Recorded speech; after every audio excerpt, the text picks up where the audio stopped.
Now, here's the hosts of Top Story, Kelly Klass and Jill Skeen. You'll catch on in a flash. Well, it's just not Halloween Then you can without the Monster Mash.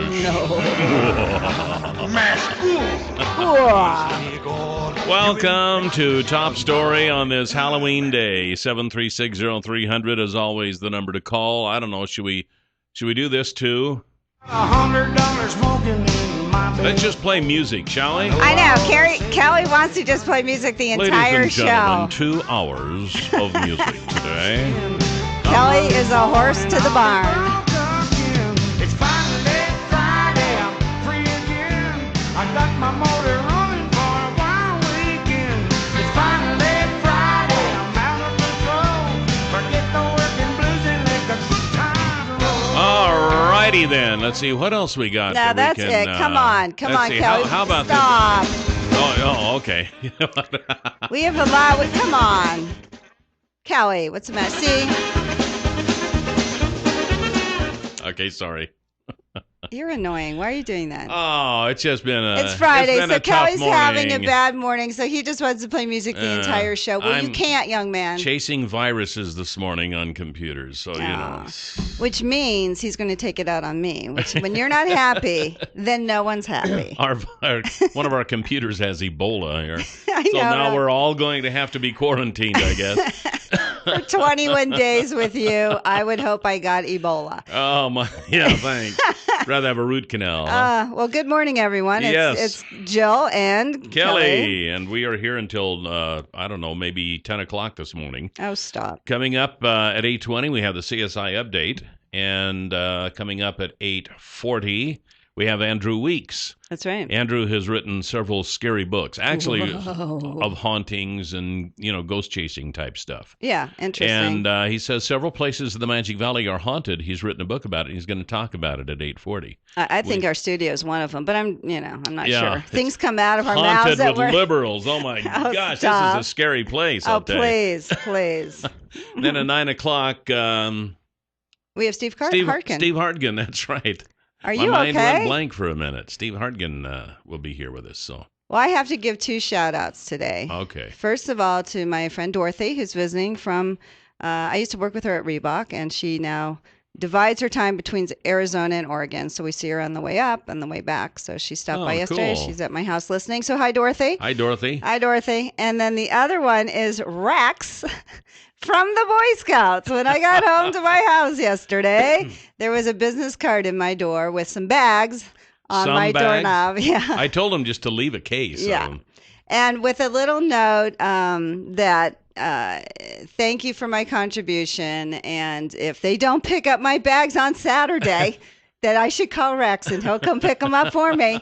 So I won't be here Monday saying I still have cans on my front porch. All right. Very So anyway, cool. thanks, now Rex. That's service. I called him and thanked him. I left a message for him. that's But cool. anyway, thanks, Rex and the Boy Scouts. And of course, I'm donating. So I already course have you some are. stuff. Of course I do.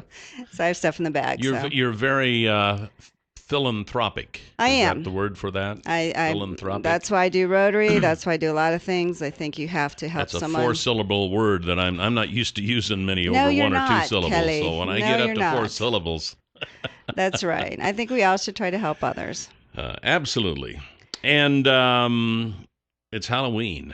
I know. Trick or treat on Bishop Street's going on this afternoon, 3:30 till 6 in the Fred Meyer parking lot.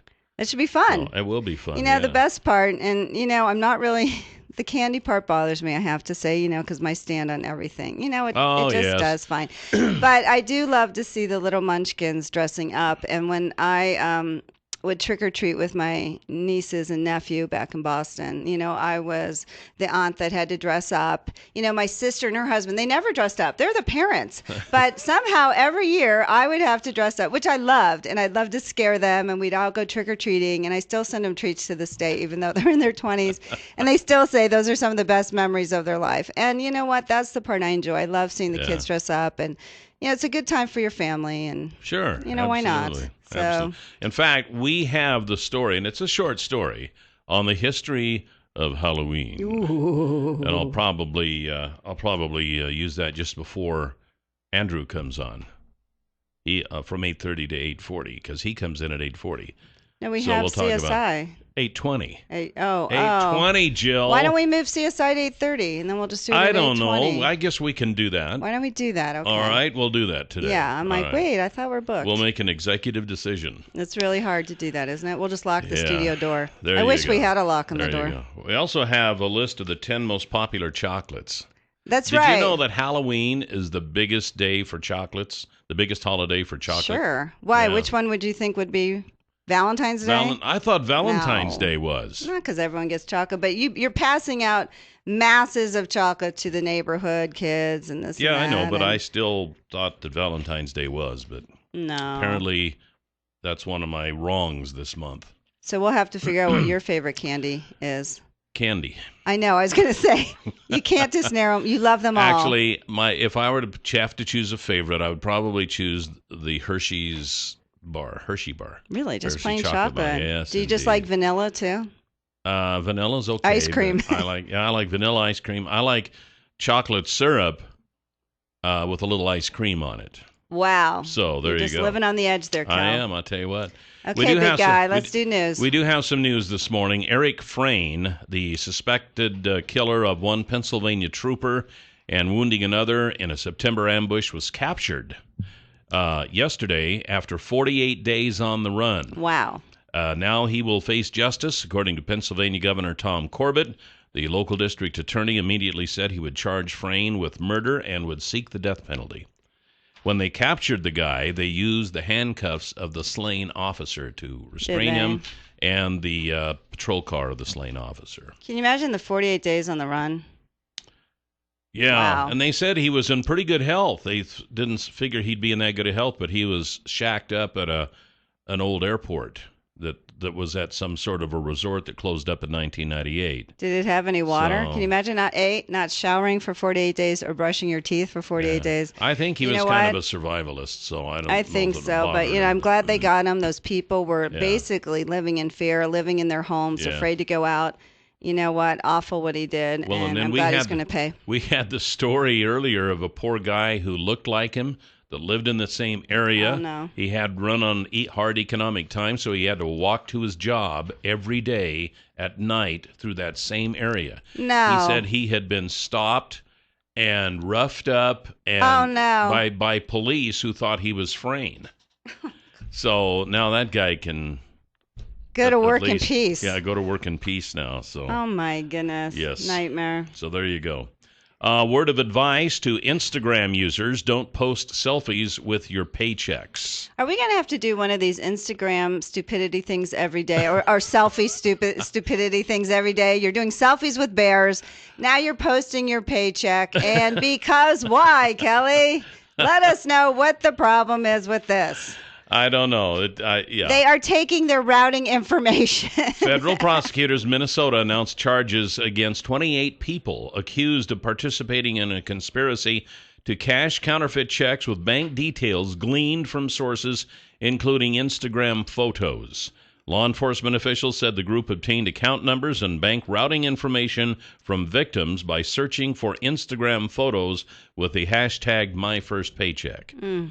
So there you go, folks. You just can't be too careful anymore.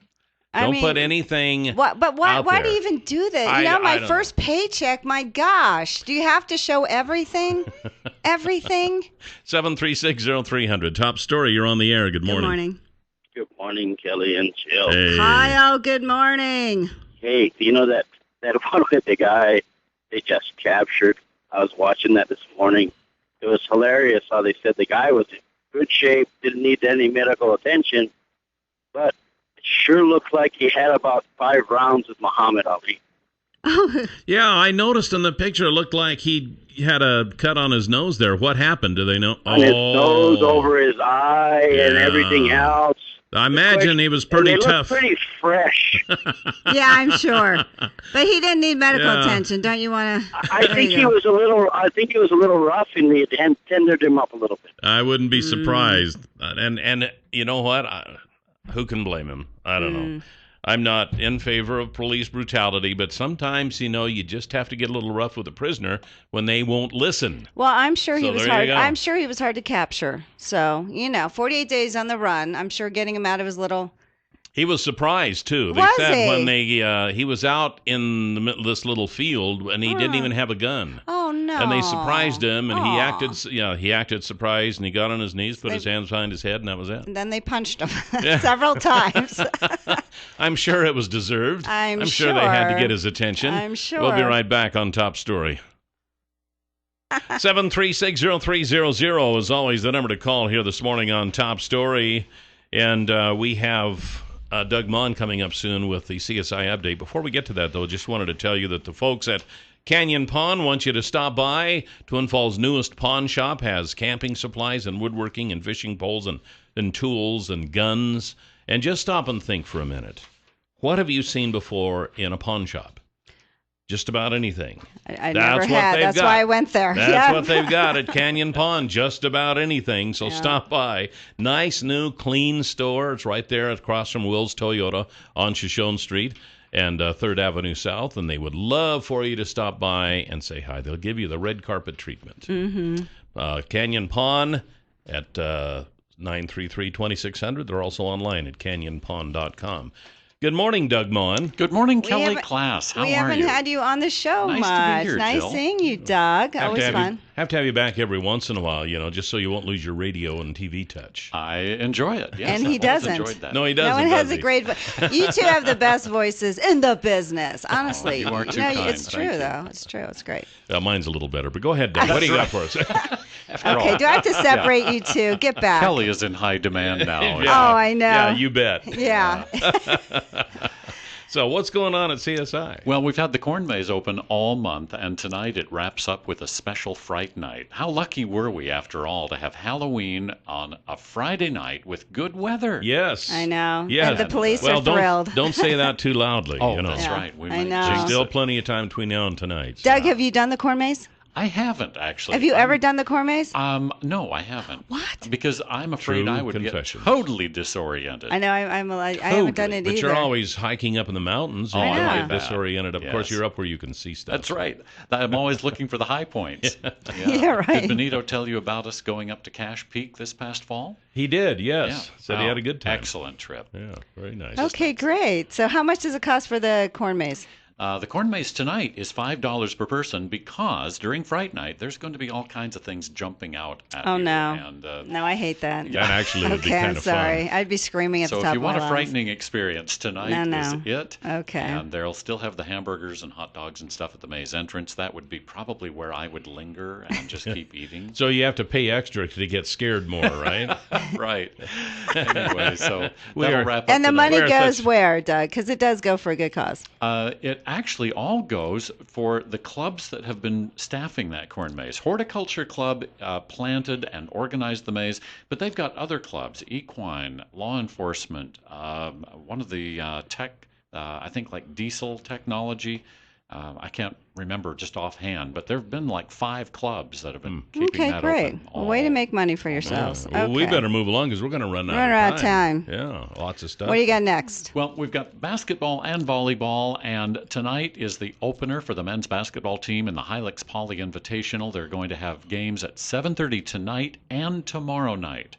Now, to be quite honest, I have not heard of Salish Kootenai, but anyway, that's who they're playing tonight. And then tomorrow night is Impact Academy, and that's going to be the kickoff for the men's basketball team. You should come and see why they're ranked number 5 in the nation in preseason right now. Can I ask, because I might have missed this moment, who's the basketball coach?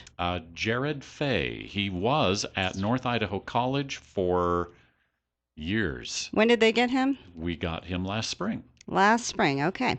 Yeah. And Jared's been working very hard with the team. So it's going to be a good chance to see how the team and the coach are doing. Yes. And then tomorrow at 1 o'clock, the number 4 ranked CSI volleyball team will have their final regular season home match, and that'll be against North Idaho College.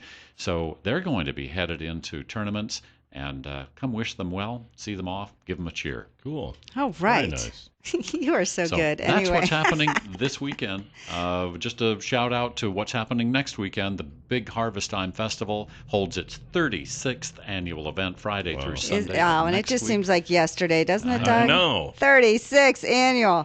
Wow, what's going to be happening there? We still have some time. Keep talking, Doug. All kinds of holiday decorations, home decor, crafts, candy, toys, all kinds of great things. It's kind of the first Christmas craft It is. fair. Yeah. You did it a few years ago. I talked you into it with your yeah. toy trucks. Yeah. 3 days. Is it 9 to 8? Yeah, Friday, 9. Saturday, and 10 to 4 Sunday? That's right. What's the fee? The admission is going to be $3 a person, or you can get in all 3 days for $7.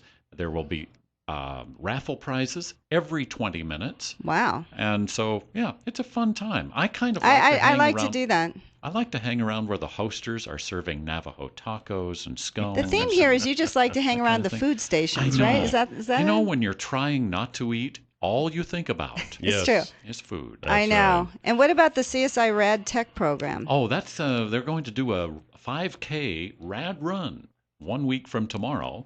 And they're also going to be celebrating the discovery of X-rays. The father of radiography, Röntgen himself, Wow.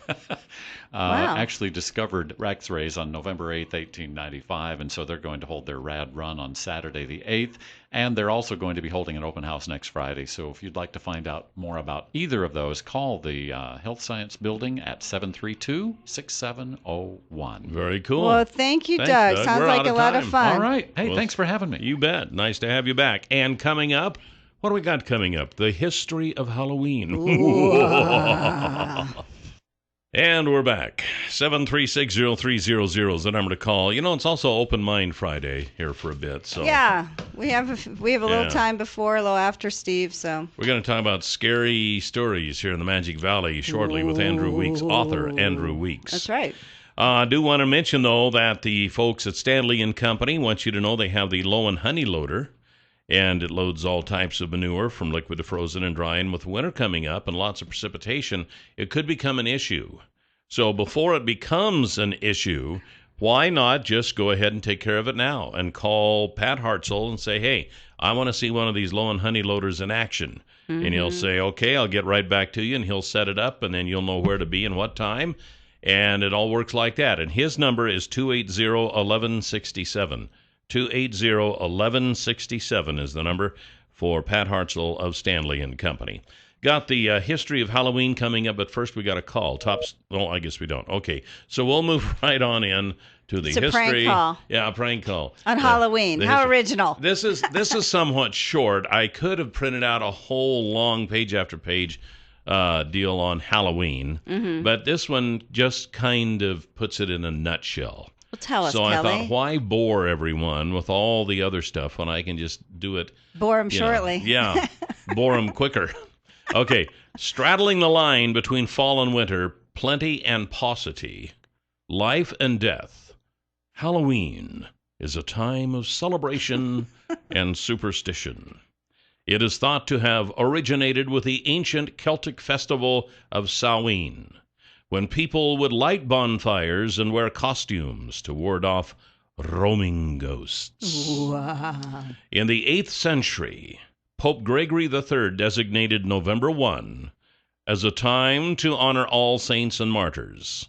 The holiday, All Saints' Day, incorporated some of the traditions of Samhain. The evening before was known as All Hallows' Eve, and later, Halloween. Over time, Halloween evolved into a secular, community-based event, characterized by child-friendly activities, such as trick-or-treating. In a number of countries around the world, as the days grow shorter and the nights grow colder, people continue to usher in the winter season with gatherings, costumes, and sweet treats. And there you go. That's it. And That was that's Halloween. it. That's the history of Halloween. Happy Halloween, everyone. Yeah. So there you go. So there. How many people? That was quite short and quite, coming from the East, Salem, Massachusetts is out there. Oh, My yes. sister lives in Marblehead, which is on the coast, and right next door is Salem, the Salem witch trials. And starting in October 1st, every day in October is called Haunted Happenings. So from October 1st, so today I'm sure is insane in Salem because you find every crazy person ever. I saw someone who had actual real live fangs in his teeth, walking around. There are witches. There are crazy people. Everyone gathers in Salem, and it's actually a lot of fun. It'll scare you to death, but they have these great museums about the witch trials, and very interesting. There's so much history back there that you can't walk anywhere. It's just filled with history. Have you been to any of the museums? Oh, yeah, definitely. Yeah, they What were do they great. have? One is a 3D museum, the Salem Witch Museum. And they do the whole thing in 3D as what happened with the trials and how they have these, animated characters and this great voice, even I think could be better than yours. Oh, I find that hard to true. believe. It's true. And they go through the story of it all. I've been there several times because when people come to visit, of course, you want to take them to things like that. And Absolutely. so it's always so much fun. And when you talk about Halloween, I mean, Halloween basically it's in Salem, Massachusetts. Let me tell you, it's crazy, but it's a lot of fun. And of course, there's always psychics, and I think Laura Abbott is the witch, the official witch of Salem, Mass. And so she is there, and I think she does readings or something, what she does as a witch, but it's pretty fun and crazy, and it's a great place. If anyone goes back out east, you have to go. If you go to Boston, just go north to Salem, Massachusetts and see it. And Marblehead's beautiful, birthplace of the Navy. Beautiful. Wow. So much history out there. You got to go, Cal. Maybe one of these days. Well, now that you're going to be retiring December 31st, maybe you should go to Boston in the spring. Oh, actually, I would really like that. I know my wife would love that. I know. You have to. I mean, you would love the history. Yeah. So anyway, I Halloween think it would be is great. always fun, and that's why I always trick-or-treated with my nieces and nephew and had a great time. I've been out east twice. I went to North Carolina and once to Washington, D.C. So I'll might have to go out again to go to Boston. Northeast. Go to the Northeast. Northeast. Well, that's out east. Anything east of the eastern Idaho border is out east. Yeah, I told know. you that. Yeah, I know. All right. Cross the border. Go somewhere, Kelly. We're gonna hear some scary stories of the Magic Valley coming up next with author Andrew Weeks here on Top Story. Thank you, Andrew. 7360300, the number to call here on Top Story. Welcome back. We want to welcome Mr. Andrew Weeks, author Andrew Weeks, and Andrew also works for us here at Town Square Media in the sales department. Good morning, Andrew. Good morning, Andrew. Good morning. It's great to be here. Always good to have you back. Yeah, Always a because we had pleasure. you weeks ago because you had a book signing at Barnes & Noble. I And I guess did. did fairly well there, I guess. Huh? Yeah. A lot of people came in asking for the book, and I met several people while there, so I had a fun time. Good. So they're still available at Barnes & Noble, right? So I hope they got some more in.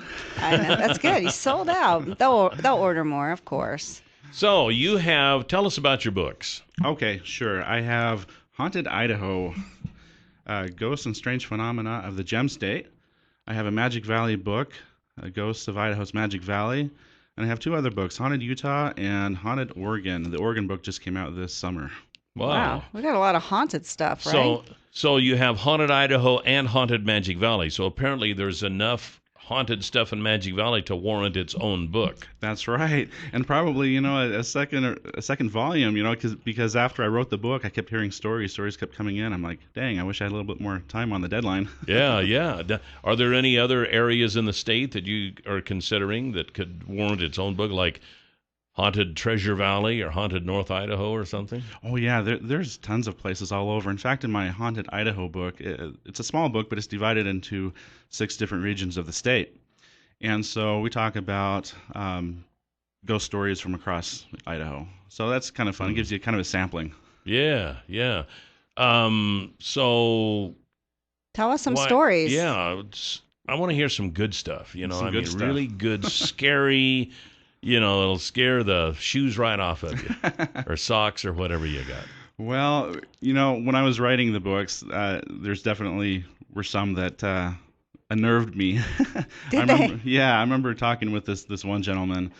He's from the Nampa area, actually, and he talked about an experience that he had. He was actually possessed at one time. He was ghost hunting. It's something I don't actually do, so Really? that kind of scares You drew me. the line there? You just write about it. You I don't just do write it. about it. Yeah. Okay. What a journalist, right? Hey, so anyway, this guy, he was out ghost hunting, and I'm sorry, I just drew a blank on the bridge that he was at.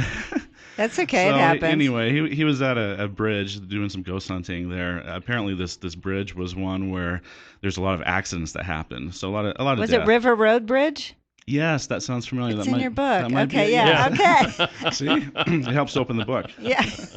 Anyway, so So anyway, he was out ghost hunting one night, and he just he started acting really strange. His friends there with him. He basically he started climbing up the bridge. He wanted to jump off. oh, And they were saying that's not like him. He was fine before that. He just started acting really weird, really funny. They had to like pull him off the bridge. oh my goodness. Now this is a gentleman who's had tons of ghost experience throughout his life. He said it's kind of followed him.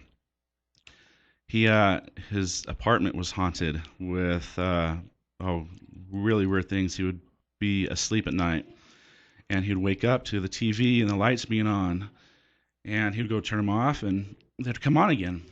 Wow. I'm losing my voice here. I've got a little tickle in my throat. You don't think they're So, possessing you too, do you? they might be. You know, Wow. I think last time you said the studio was haunted here. So. Some days I think it's really haunted. But anyway, so what happened? So, he said that the more he ghost hunted, the more these experiences followed him. And so he kind of pulled back from that, and things kind of lessened up. But, he was starting to get back involved with it again. And I'm like, why?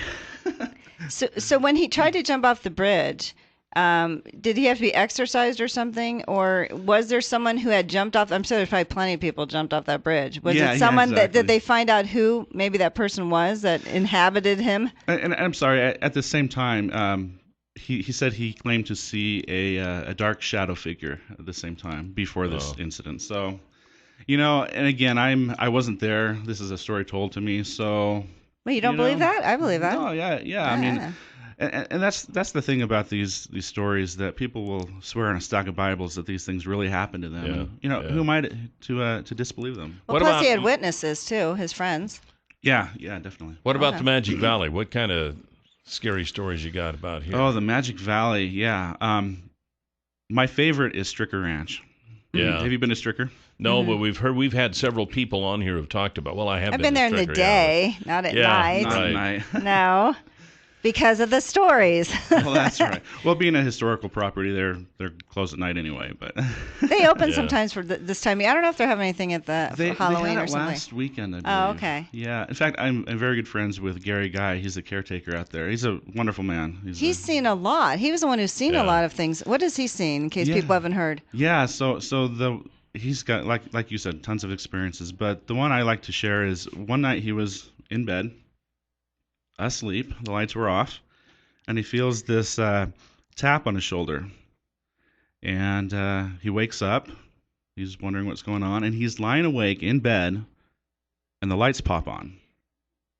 Okay. And so he's like, what's going on here? And he was alone, correct? was this alone, was it the yes. Stricker Ranch or was this in Yes, his house? yes. This is at Stricker Ranch. Okay. He So he lives has in a a- caretaker house there or something? Yes, yeah, Oh, okay. exactly. So All it's right. just right attached to the house. So he wakes up and he starts hearing voices, and he's like, So he checks things out. He finds out the voices are coming from outside. Well, apparently there's a group of 8 people out there, 7 or 8 people, been drinking beer, kind of getting rowdy. So he goes out and tells them, this is a historic place. You shouldn't be here after dark. You need to leave. And they kind of gave him some flack, some issues, but they eventually left. And he goes back in the house and starts wondering what happened here. So he thinks that this was probably Lucy Stricker waking him at night to protect the property. Oh, to tell him yes. to. Oh, interesting. Okay. Hey, go out and get those people. That's Get them, right. Tell them to You're not leave. supposed to be here on my land. Yeah. Apparently Lucy was quite possessive of her property during the time. And how old was she?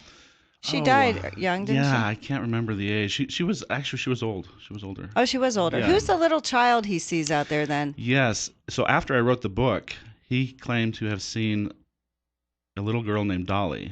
Okay. That he calls her Dolly, and about 8, 9 years old, he appeared to him just outside on the sidewalk, and she vanished. He kind of went looking for her. He turned around, went back inside for a second. She was nowhere to be found on the property. No bicycle, no nothing, no parents around, nothing. Just vanished, and she was in a white dress, I believe. So when he sees them, do they look solid? Would he say it looks like a person, or he knew it was a ghost? No, he thought it was a real person. So they can appear more solid, like where it would look? Yes, in fact, some of the people I've talked with who've had experiences with seeing apparitions, that's how they describe them. Solid, but not for very long. They Right. kind of dissolve or, gone. Did they see them dissolve in front of their eyes, or they just turn their head and then look back and they're not there? One gentleman claimed to have seen the image dissolve. Wow. So anything in the downtown area? Yes, several. When I first started the books, I went downtown and talked to several business owners. And yes, Twin Falls is haunted. Oh. Yeah. Well, I'll tell you what. We got a caller. We'll get a couple of those stories. We'll take a caller first. Top story. You're on the air with Andrew Weeks. Yeah, good morning, Kelly and Jill. Doug McFall here. Kelly, Doug. how you doing? Hey, Good. Doug McFall, how are you? Hey, I'm good. Hey, it just got me thinking. Kelly probably remembers a few years ago we sat around we had a ham radio field day and sat around the campfire telling stories. And I don't know if I'd mentioned this one, but it was quite interesting. Back in the 90s, I was with the state police based out of the Twin Falls district, and we had dispatch right in the office there. We don't have it anymore. They consolidated it. But at the time, the dispatcher was telling me after the troopers had went home at 2 or 3 in the morning, and they were all by themselves in the building, and we shared it with the Idaho Transportation Department, that some weird things had taken place downstairs in that building. And I always blew it off until when I was a sergeant there, I was about 2 o'clock in the morning, I was in my office upstairs, and at that time they had moved dispatch down to Pocatello, so we didn't have anybody, but I was the only one in that building, and I heard footsteps and some doors slam downstairs, and there was a snowstorm, and I figured it was ITD snowplow drivers getting ready to head out, and didn't think much of it. And then I looked out and noticed the gates were locked, and all the plows were there, and I kind of walked around the building and out in the bay area where the snowplows were kept, and there wasn't anybody around, and this tough trooper decided to gather his stuff up and get out in the car and get out of that place and worry about his reports later. But pretty strange stuff taking place at that old building. Were you the one who told me the story about an accident north of Gooding?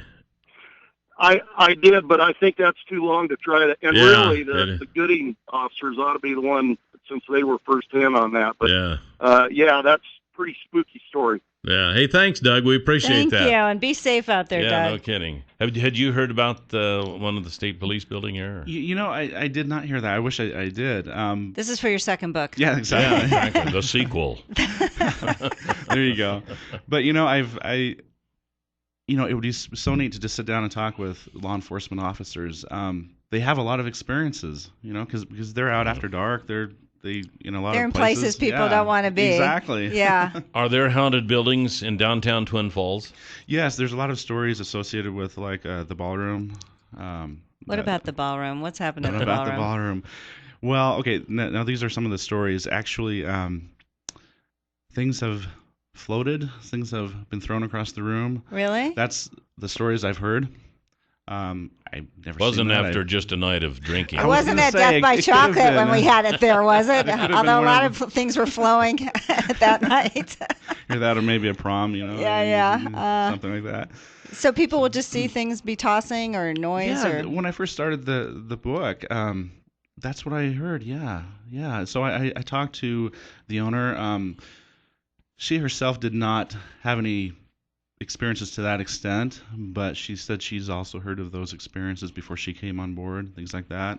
I'm trying to think of some other ones. There's several businesses downtown that before their current businesses, they were something else. And so there's a lot of history to these buildings, and people have just claimed that, and a lot of it, they've claimed that things have been thrown across the room, floated, things like that.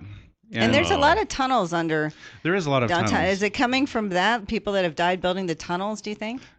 Maybe there's still people under the tunnels, Are there tunnel people? Did you ever go down, Andrew? I've always wanted to. I never did. Really? Somebody's Were you scared? got to take me down there. Were you scared? I don't know if I will be. I think it'd be kind of cool. Yeah. What's in the tunnels? It's like Jimmy Hoffa's, What did they use the tunnels for? I believe it's for irrigation purposes. Oh, okay. Something Well, I know like there's that. a tunnel right out here behind the station that, only I think that's something to do with water. So you might be right. I heard there were tunnels under City Park too. There's something with the tunnels that I don't know why. A good person to talk with about the tunnels is Josh Palmer from the city. He's done some good writing on that. Oh, really? So yeah, he's done a lot of research on that at one Back time. in the day. Back in the day. So anything else you want to leave us with? We have a one couple last minutes. big story that'll leave everybody shivering in their boots. So when they walk past it, they can freak out tonight. Oh, let me see. I would encourage people to visit some of these places in the book. Stricker Ranch is a great one. I'm going to leave another one there. Upstairs in Stricker Ranch. I don't know if you visited, maybe you've been upstairs. Gary claims that there's been several times people have visited upstairs and they've come barreling down the stairs because they're too afraid. One gentleman said, "I'm not going up there again." Another young girl, teenager, she came down with tears in her eyes and she just ran out the door. And they don't say what they saw? They don't. The gentleman said he saw something, but I'm not going up there again. He just kind of took off. The woman. And sometimes you don't have to feel. You don't have to see it. It's No, what you you can feel it. Yeah, the temperature changes, right? Sure, there's a lot of things out there. So the Magic Valley is haunted, apparently. Wow. Andrew, where can they get your books? Books are available online, Amazon, BarnesandNoble.com, also in Barnes & Noble here in town. And it's Haunted Utah, Haunted Oregon, and Haunted Ghost of Idaho. Idaho's Magic Valley. Yep. Andrew All right. Weeks. Thank you very much. Great job. Been Thank fun. you. Thank you. All right, and coming up this next hour, we'll talk to Steve Hardgan, running for re-election for Idaho House of Representative, District 24B, right here on Top Story. Welcome back to Top Story, 7360300, always the number to call, and welcome back, Jill. Thanks, Cal. Same to you. We got 51 right now. Wow. Supposed to be nice later today for a trick-or-treat on Bishop Street. I hope so. Yeah, I hope so too, because we've had some miserable times out there over the years. Mm-hmm. Wind blowing, 35 degrees, a little bit of snow, that type of a deal. Yeah, it's not going to be that way today. Might be that way Sunday, though. Mm-hmm. But at any rate, we have with us this morning Republican Steve Hardgan. He's the state representative from District 24B. Steve is running for re-election. Good morning, Steve. Good morning, Kelly. morning. Good morning, Joe. Nice to have you here. Thanks for inviting me. How long have you been a state representative? This is my fourth term coming up. Was first elected in 2008. All right. There are a lot of things. This has been a very interesting campaign, I think. A lot of things to talk about, but one of the things that we hear about a lot is education. So as you travel around your district of 24B, what are your constituents concerned about? Well, my constituents are concerned about education, but they recognize that the state really has done a pretty good job of funding education despite this recession that we've come out of. We're up 11% over 2010. We've got not quite back to where we were in 2007, but we did lose quite a bit during the recession in those 2007 to 2009 period. But we're making good progress. We're almost back to where we were. And this notion that we've unfunded education or axed education, simply not true. The record shows that we're up almost 50% in education funding in 10 years in Idaho, both for higher ed as well as for public schools. Those are the real numbers. So this claim that somehow Idaho has shorted education is not factual at all. But you said we were back to, 2007 levels? Is that what you said? No, I said we were almost back to the recession level, which was the last peak year was 2008. And we're about $40 million short of that this year. And I expect that with revenue growth occurring as it is, which is running at about 5% per year, we'll be back to that level this year. But I think people are concerned because now I believe we have like more than 20,000 students than we did back at those levels. And we are rated, I think, 50th, I believe, in money spent on students in Idaho. How we see the problems with our education system. How do you think we should help this? Because it was the structure changed in, was it 2006 where it went from property taxes to sales tax? I think that's the people that are really concerned about.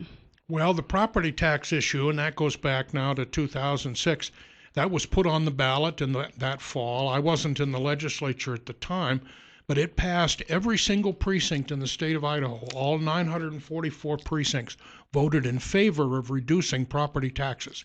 So this notion that somehow this was a sleight of hand or the wool got pulled over people's eyes, again, is not true. Every single precinct, including the most liberal precincts in the state, voted in favor of reducing property taxes at the time. The sales tax went up a penny to 6 cents. That's where it is today as a result. And there's no sense, I think, that we would change that going up. We'd try to reduce it at some point if we could. But the fact of the matter is that we have a balanced budget requirement. We have to balance the budget at the end of each year. We can't spend more than we take in. Some people want us to increase taxes to do that. And the legislature, I think, has wisely decided not to go down that road. But when you say, because what they've said is the taxpayers have paid, I think it's $1 billion in supplemental levies or bonds as a result of this change. And people, in essence, do believe it's been a tax hike. And maybe the structure wasn't the best one that they voted for, thinking it would be. Would you be in favor of going back to the original format? No, I wouldn't. I think that property taxes are at this point too high anyway. So if we went back to the original format, you'd be raising property taxes an estimated 20 to 25%. So people who are paying a property tax annually of $500 or $750 or $1,000 a year can look at adding another $250 to that. I don't think that's the way to go at all. With respect to the decision at the time, it was approved by the governor and also by the legislature, but it was particularly approved by the voters. The voters of this state, and it was over 70% margin, 72% statewide, voted in favor of reducing their property taxes. So people don't come up to me and say, Steve, I want you to go to Boise and raise my property tax. Nobody says that to me.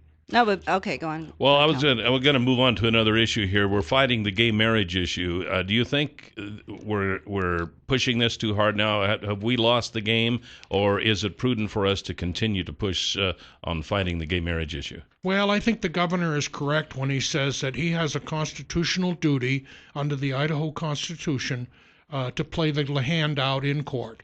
It would appear that, we're close to the end of that. The federal courts have ruled that gay marriage is something that's allowed under the U.S. Constitution. I think a lot of people feel that that's not appropriate. There's no mention of marriage in the Constitution at all. In the Idaho Constitution, we specifically say that a marriage is between a man and a woman. And again, that passed back in, I think, 2002 by a wide margin, over 60%. So I think the issue is one that people feel strongly about personally. But I think that the courts have ruled that this is something they've, quote, discovered in the U.S. Constitution, like a right to abortion and other things. And people feel that that's a question that probably is coming to an end. We have a caller. Top story, you're on the air with Steve Hartgen. Good morning. Good morning. Good morning. I've got a question. I keep hearing about education and what's being done. I'm on the local school levy board, and you have just talked about, we don't want to raise taxes. Where do you think the money comes every time the school levy comes up for a vote? We're meeting as we speak. We've had 2 meetings. We're going to have more, and it's going to be another $9 million. People say, well, it's not a tax increase. Oh, yeah, it is. What is the real answer? I've heard your opponent's answer. I would like your answer for what are you going to do to fix the mess in the schools? Thank you. I'm not quite sure what the person's question was, but local bonding is decided at the local level. We have 115 school districts in the state. Many of them do have local levies, supplemental levies, and and capital levies of one kind or another. And that's a local decision that people make. The school districts present those proposals to local patrons. Sometimes they're voted down, but actually not very often. And then typically what happens is that they do pass. Twin Falls has had a supplemental levy in place for a number of years. It's never been particularly controversial, and they explain well how it's going to be used. And that's money that local patrons decide that they want to levy on themselves to help fund local schools beyond the statewide formula. If you look at the formula, it doesn't say that every school district in the state has to have equal funding. School districts do vary under the formula. Some have more, some have less. And then there's provisions in the law that allows local school districts to add to the state supplement by adding local funding of their own.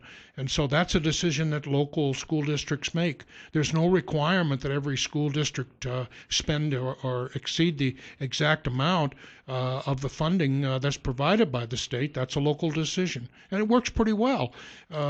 School districts can look at it. Sometimes you get a case where a district will turn one down. But usually in those circumstances, they're passed within the next a few months usually by lowering it a little bit or by redefining the projects and so forth. So that to me is a local control issue that I think legislators appreciate. My constituents tell me that they like that aspect of Idaho law. I was going to ask you about revenue that the state is leaving on the table. This came up a few years ago, and I personally don't understand why it's not passing. Internet sales tax. We believe that we've heard different numbers, $35 to $60 million are left on the table. Why is that something that you would pursue in this legislative session? And if so, great. If not, why? Well, we did pursue it last time. We put in place a necessary structure to collect sales tax on Internet sales. The problem is that it's a federal issue because most Internet sales are, in fact, across state lines, so it's decided by federal law.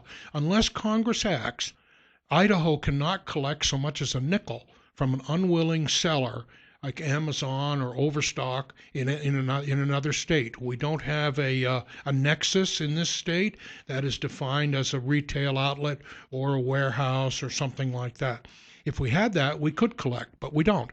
So the basic problem is at the federal level. Unless Congress gives states the permission to collect the tax, it can't be collected. And I have an Attorney General's opinion that says that very, very clearly. You cannot collect from an unwilling seller if they don't want to permit the money to Idaho. They don't have to, and they don't. So how did the 21 other states collect it? Because there is a consortium of states that do collect sales tax. For how do they do it? Is it something that Idaho could do? Well, it's all of those states have nexuses in their state. They either have a warehouse, or they have retail outlets like Overstock, or they agree to remit the tax voluntarily, as Amazon has done, for example, in North Carolina and in California. Idaho doesn't have any of those things. We don't have an Amazon store. We don't have an Overstock store. We don't have an outlet of any kind. We also don't have a warehouse, so we don't fall under the definition of nexus that's required in order to collect the money. Now, if we were larger with more population and bigger area, we might get that at some point. But in today's economics, we don't have that. So we cannot collect from a state or from a business in another state that doesn't want to remit it. And if they want to advertise that they are X percent less, they can do that. I think it's a fairness issue. I'd like us to see us be able to collect the money. But I don't think that we can legally do it. And I've asked the Attorney General for opinions on this over the last couple of years. And that's the Attorney General's opinion, is that Idaho cannot collect money from an unwilling seller. And that's basically the end of it, unless Congress gives the states uniform permission across the entire country under the Interstate Commerce Act and clause of the Constitution. Idaho simply can't collect the money from someone who's not willing to submit it. We're just about out of time. A few seconds to tell people why they should vote for you again. I'm the fiscal conservative in this election, and I appreciate your vote on November 4th. I represent sound, limited government, lower taxes, and fiscal responsibility, and appreciate your vote next week. Thank you. All right, and we're coming up with now. See, we still got early voting going on until 5 o'clock today, right? That's right. Yeah. So everyone get out and vote. At County West, and I know other counties have their places too. So otherwise, you have to wait till Tuesday at the polling booth. That's right. All right. Anyway, well, thank you, Steve, for coming on. Republican Thanks. Steve Hartgen running for a state representative, District 24B. We appreciate you coming in. Thank you. Thank you both very much. All right, coming up more on Top Story on News Radio 1310 KLIX. I think we're going to talk about the 10 most popular chocolates Oh, no. for Halloween. Whoa. 7360300 is the number to call here this morning on Top Story. Welcome back. Thank you. I want to say that yesterday's $100 instant winning name in the Word of the Day, which is brought to you by the Happy Landing Restaurant. And I was out there yesterday and had a very lovely meal. Has anyone gotten a free piece of pie? Yeah, they have. Oh, good. Absolutely, yeah. Awesome. Here's the deal with the Happy Landing. If you are a first-time visitor there, and this is at the airport, Happy Landing Restaurant at the Twin Falls Airport. You mentioned you heard about it from Kelly or Jill, or heard about it on News Radio 1310 KLIX, and buy a drink of some sort, they will give you a piece of homemade pie on your first visit. I can't believe you didn't think of that marketing plan, because that sounds right up. Hey, but we want to give a shout out to Shakeout. Yeah, well, I want to do the word of the day first. Oh, I'm if sorry. If that's I forgot. okay. I thought you did it. What was the word of the day? The word of the day. Today's winner. Sorry, I blew. You did. We got yesterday's distracted. $100 instant winning name. I have to do this in the routine, All or I right. get all messed Okay, up. all Is right. Daniel Butler. Daniel Butler, congratulations. And your $100 word of the day on this Halloween day is trick. Trick. So you go to our website, newsradio1310.com, click on word of the day, type in trick. Trick. And then you listen Monday. And if you hear your name Monday and you play the word today, you win $100. Just like that. T-R-I-C-K. T-R-I-C-K. Just like that. Okay. And go to the Happy Landing Restaurant. I do all the time. I know. But actually, it was the first segment. Kelly was talking about his favorite little candy and ice cream. And you said you really like just like vanilla with a lot of chocolate sauce. So the Shakeout was listening, apparently, and brought me a huge... Well, I don't know if I can get it. Just hold it up. I'll hold it up. You got a lot of napkins. Watching the video later.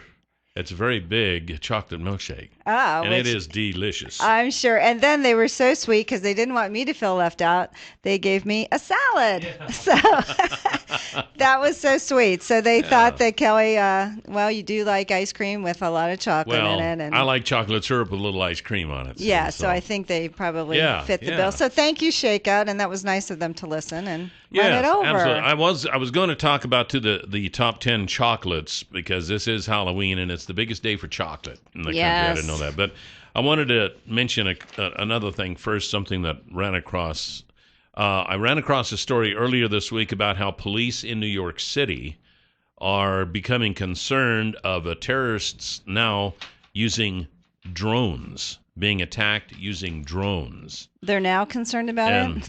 Well, I mean, we've been talking about this for quite some time, about surveillance from drones. Everywhere you go, there's a camera. Oh, look, there's a drone. Everybody's getting drones now. You can't even be in the privacy of your own backyard. Somebody flies a drone over, and there you are.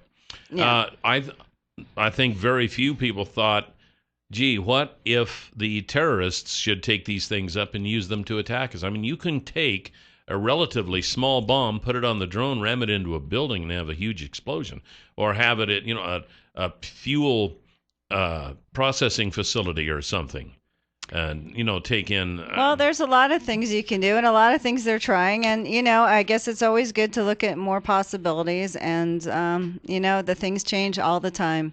Unfortunately, I mean, before no one knew you would use airplanes for bombs, and now that's happened, and then things evolved. Then it was underpants they were trying to light on fire in And the plane, shoes. and shoes. And Yeah, now, of course, so- we have to travel without our underpants and shoes. Now right.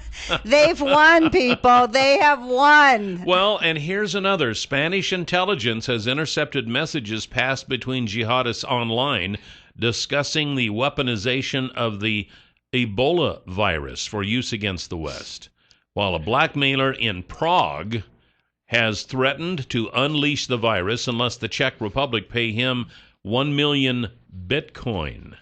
He doesn't want dollars, apparently. He wants Bitcoin, a volume of online currency worth over 200 million pounds. And the Czech Republic has not paid it. Thank you. And they said it would be a little hard. Where would he get the virus? Right, first of all? I know. It's like, go ahead, go to Sierra Leone, Yeah. go to Liberia, go But- to Guinea, go get the virus, put it in your hands. But- Guess what? They'll be dead in 14 days. Scientists would be able to get it, like ISIS. ISIS has I'm pretty sure ISIS has the resources to get something like this, to use it against us. Okay, well, So and there was the AIDS virus, and there's the HIV virus too, that actually, you can't recover from. It'll stay in your body. Ebola people do recover from. I think the hysteria is out of control. You can throw Ebola on anything.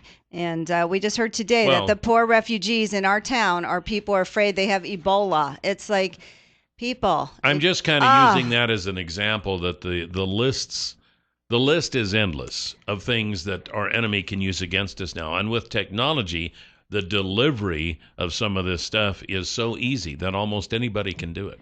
Well, you know It's what? getting And scary. we have some It's of a the best jungle out intelligence in the world, and hopefully they'll keep thwarting these things. And yes, things evolve. Well, I just wanted to tell you that, so it's Halloween. happy Halloween, We're all supposed people. to be happy, I just didn't want you to be too happy because we have to consider these things. And we'll be right back on Top Story.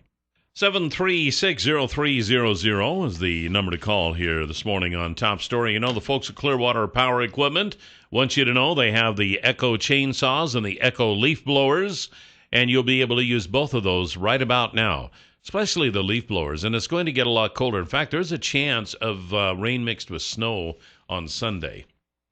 So that means... Are you kidding me? I wouldn't kid you, Jill. Everything out of my mouth is gospel. And so, there's going to be... That is the best joke I've ever heard. So the leaves that are on the trees are going to come clambering down, and you want a leaf blower, an Echo leaf blower, to take care of them. Don't worry about these old-fashioned rakes anymore. No. Nobody uses a rake No, anymore. it's so passe. That's right. And you can just use them for just a lot of stuff. I use them for cleaning out my shop. They've got them at Clearwater Power Equipment, now in the Twin Falls area, expanded from the Wood River Valley area. They're at 252 Washington Street, 734-7767 is their number. You can also ask them about their storage plan if you want them to store your big lawnmower or something through the winter. Okay, Perfect. so this is Open Mind Friday. Yes. Go Okay. ahead. Open your mind, Jill. I'm opening it up because I read this. The nurse, Casey, is it Hicks? Hickox, I Hickox. think. It's spelled weird. Anyway, she again defies a voluntary quarantine for medical workers who have treated Ebola patients. Maine health officials have asked a court to limit the movements.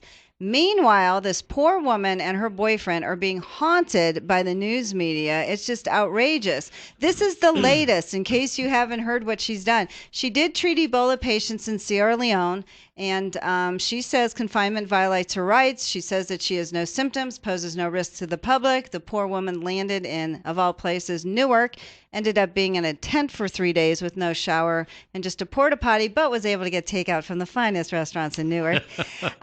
Is then in Maine, still no fever, no symptoms, but this is what the AP has updated. In between going on a bike ride and taking delivery of a pizza, nurse Casey Hickox and her boyfriend did chores, watched a movie while state officials struggled to reach a compromise in a standoff that has become the nation's most closely watched clash between personal freedom and fear of Ebola. Did I say taking a delivery of pizza too? Oh, the poor pizza delivery man. Oh my gosh. I better quarantine him My now. gosh. The nurse who treated Ebola patients in Sierra Leone and her boyfriend Ted Wilbur purposely rode their bikes away from town on a dirt path to avoid coming into contact with people. He told reporters, we're not trying to push any limits here. We're members of this community too, and we want to make people comfortable. It's like, leave these people alone. She has no fever. By the time they get this court order, the quarantine will be over, but they're being hounded. People are watching her every movement. This is becoming hysteria. Hysteria. She's asymptomatic. Why can't she live her life? If they pursue this this thing with her, then they're going to have to go back to Dallas and quarantine a whole lot of people. Right.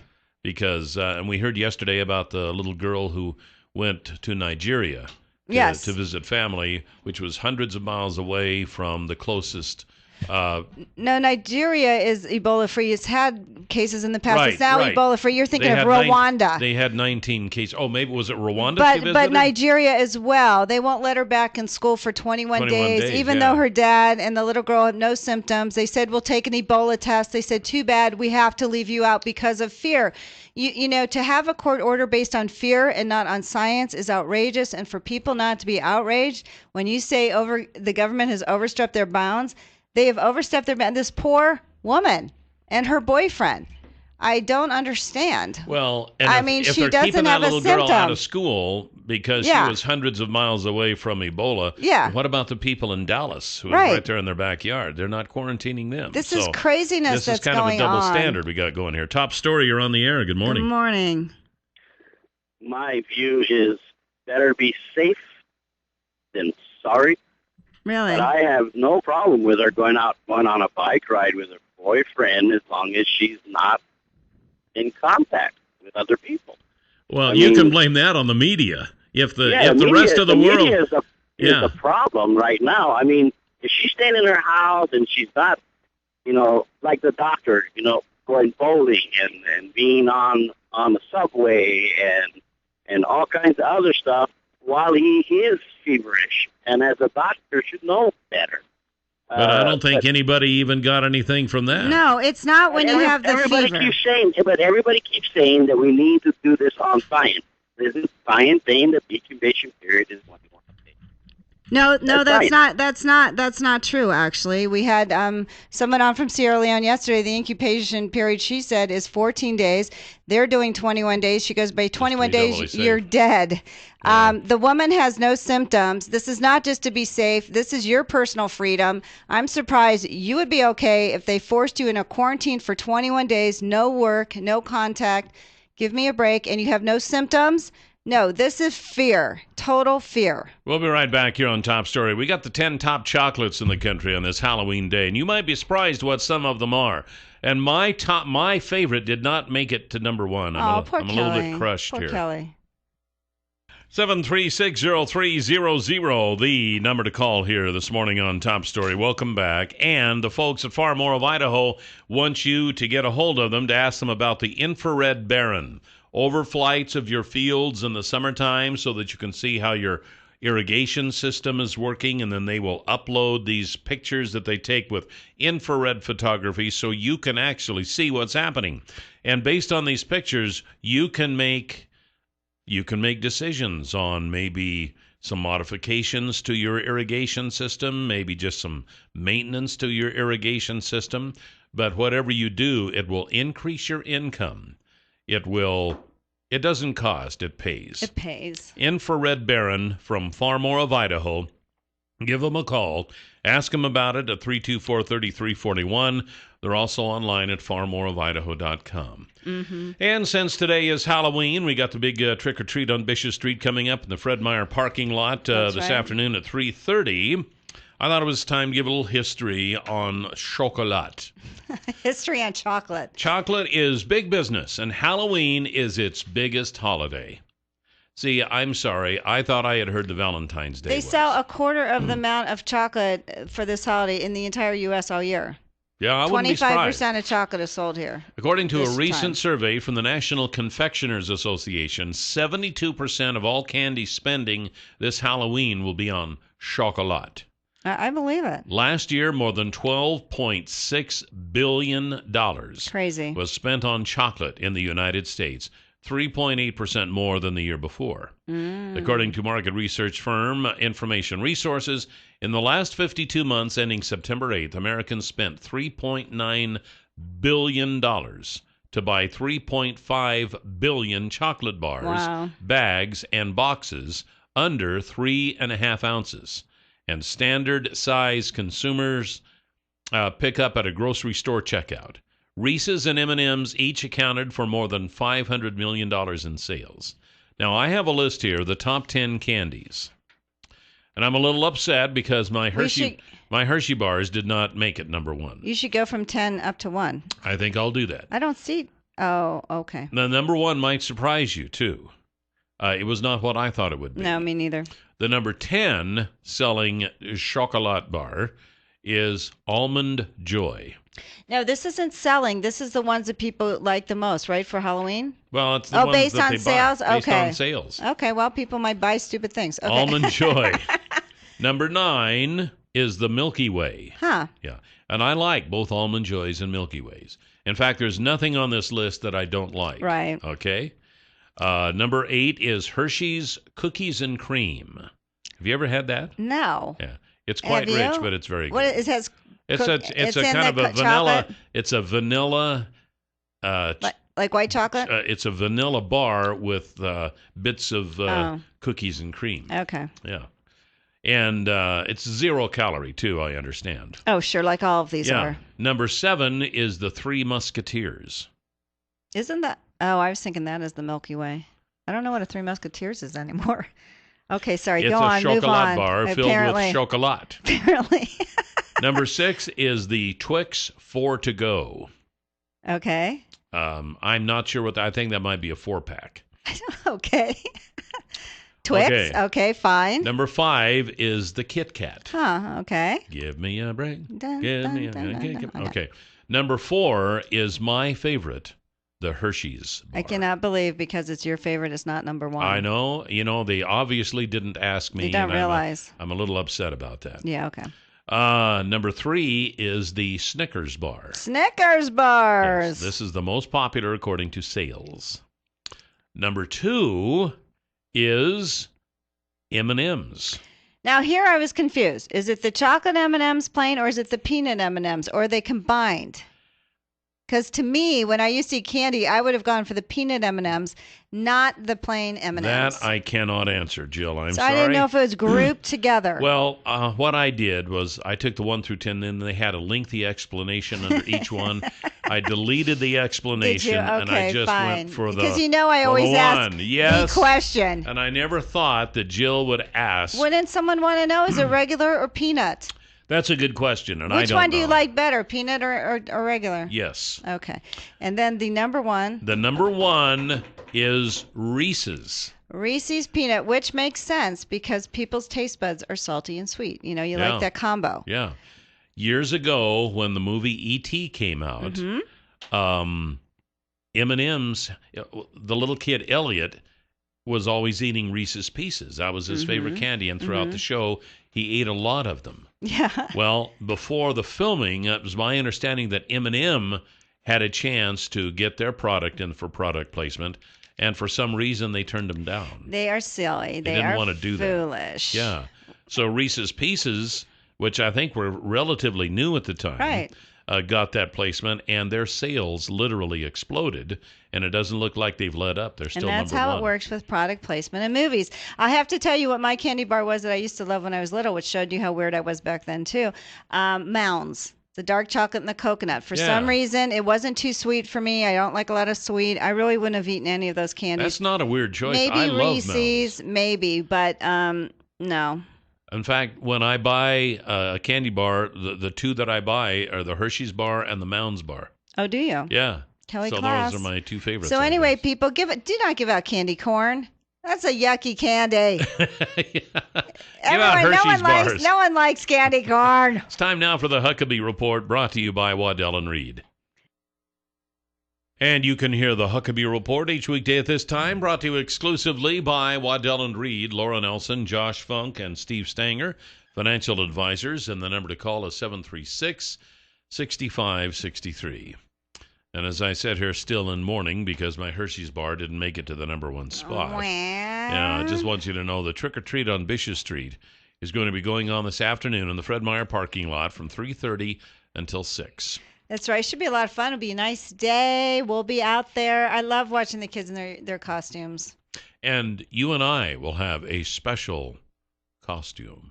Yes, we will, won't we, Yes, Kelly? we're not going to give you No. any hints whatsoever. I just hope you can fit into my jeans. I don't know how this is going to work. Yeah. I'm going to need a really big belt. Oh, yeah, did I give it away? You gave it away, oh, Jill. Darn it. What's wrong with you? You know what? I can't keep a secret. No, it's going to be a lot of fun. And bring the chillins. Yeah. Dressed up in their Halloween costumes. People bring their dogs. I love their the pets. dogs. Yeah. I love the kids too, but you know how I am when I see a puppy. I'm like, okay, that better come over here. My dear wife is bringing Mabel? Dressed up Mabel yesterday in a witch's hat and a little costume and green hair, and it was really fun. Did Mabel like it? Because when we met Mabel last time, she had a little Halloween tutu poor on. Mabel just sits there looking dejected. I'm sure. But she just sits there. She poses. It's the darndest I thing can't you believe ever I saw. have to put up with this from these people. Is she going to bring Mabel? No, she's not. I think my wife's a little under the weather. And I'm sorry to hear that, but also this is really key. Dogs, chocolate is poisonous to dogs, Yes. and raisins. Even if they throw the raisins up, the dog will die. Please do not keep your dogs Right. away from the chocolate. Keep them away from raisins. And onions. And onions and grapes. So please, please be careful. I know there's going to be a lot of chocolate. Do not let your dog near it. Make sure your animals are safe, as well as your children. I know it takes an amount of chocolate, but it depends on the size of the dog, too. But you just don't give But them the raisins, there is no amount. We've had a man call in. His dog ate the raisins. He threw up the raisins, and the dog died. Yeah. It doesn't matter. Please do not give him grapes or raisins. It's kind of like me and almond butter.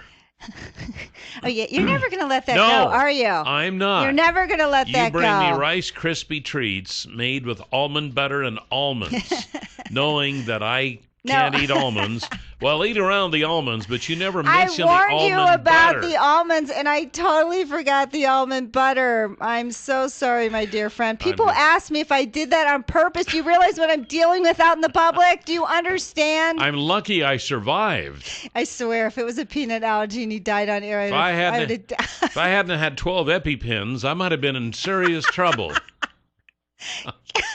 Anyway, we'll see you at Trick or Treat on Bishop Street this afternoon in the Fred Meyer parking lot starting at 3:30. Oh, my gosh. And then we'll see you Monday. Have a great week. Oh, don't forget, it's daylight savings time goes away. Saturday night, 2 a.m. So it's fall back, so we're going to lose. One more hour, baby. Another hour. One more hour. My favorite day of the year. See you Monday. Goodbye, Jill. Bye, Cal. See you later.